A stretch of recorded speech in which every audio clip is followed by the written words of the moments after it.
ఆయన ఇక రాజకీయాల నుంచి తప్పుకొని భయపడిపోయి విలవిల్లాడిపోతున్న దశలో నువ్వు భయపడినా సరే మేము వదిలిపెట్టాం, నీ చొక్కా బట్టుకు తీసుకొస్తాం అని ఇలాంటి కార్యక్రమాలు చేస్తున్నారు. మీ అందరికీ తెలుసు. పిల్లిని గదిలో పెట్టి కొడితే ఏమైంది?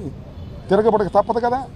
పోసాని మురళీ గారి పరిస్థితి కూడా అదే అవుతుంది. ఇవాళ పోసాని మురళీ గారికి మేము అండదండలుగా ఉన్నాం. వైఎస్ఆర్ కాంగ్రెస్ పార్టీ బేషరతుగా మనం చేస్తున్నాం. పోసాని కృష్ణమురళీ గారు ఏదో అనుచిత వ్యాఖ్యలు చేశారనేటువంటి మాటలు మాట్లాడుతూ ఉన్నారు. తెలుగుదేశం పార్టీ నాయకుల కన్నా తక్కువ అనుచిత వ్యాఖ్యలు చేశాడని మాత్రం మనం చేస్తున్నాం. వారికి మాత్రం శిక్ష లేదు. శిక్ష లేకపోతే లేకపోయింది.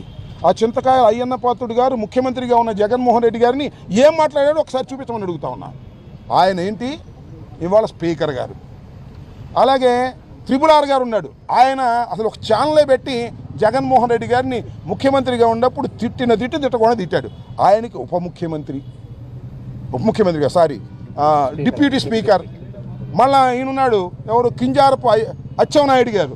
ఆయన పోలీసులు ఏం మాట్లాడారో మీరు చూశారు. ఆయనకేమో వ్యవసాయ శాఖ మంత్రి, పట్టాభికేమో అదేదో కార్పొరేషను. ఉప ముఖ్యమంత్రిగా ఉన్నటువంటి పవన్ కళ్యాణ్ గారు చెప్పులు చూపిస్తూ ముఖ్యమంత్రి గారిని ఎమ్మెల్యేలని ఇష్టం వచ్చినట్టు తిడితే ఆయనకు ఉప ముఖ్యమంత్రి.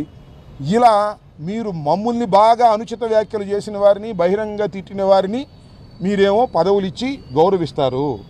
మా పోసాని కృష్ణమురళి లాంటి ఒక వ్యక్తి ఏదో అనుచిత వ్యాఖ్యలు చేశాడని ఆయన ఈ జైలు నుంచి ఆ జైలుకి, ఆ జైలు నుంచి ఈ జైలుకి, ఈ జైలు నుంచి ఆ జైలుకి తిప్పుతానే ఉంటారు. రేపు కూడా మళ్ళీ తిప్పుతారు ఇంకో చోటకి. ఈ విధంగా హెరాస్ చేస్తున్నారు. మీరు చేసిన పాపాలు పండుతాయి. ఇవాళ పండకపోవచ్చు, జమిలీ వస్తే ఈ లోపల పండుతాయి. జమిలీ రాకపోతే 3.5 సంవత్సరాల తర్వాత మీకు పండుతాయి.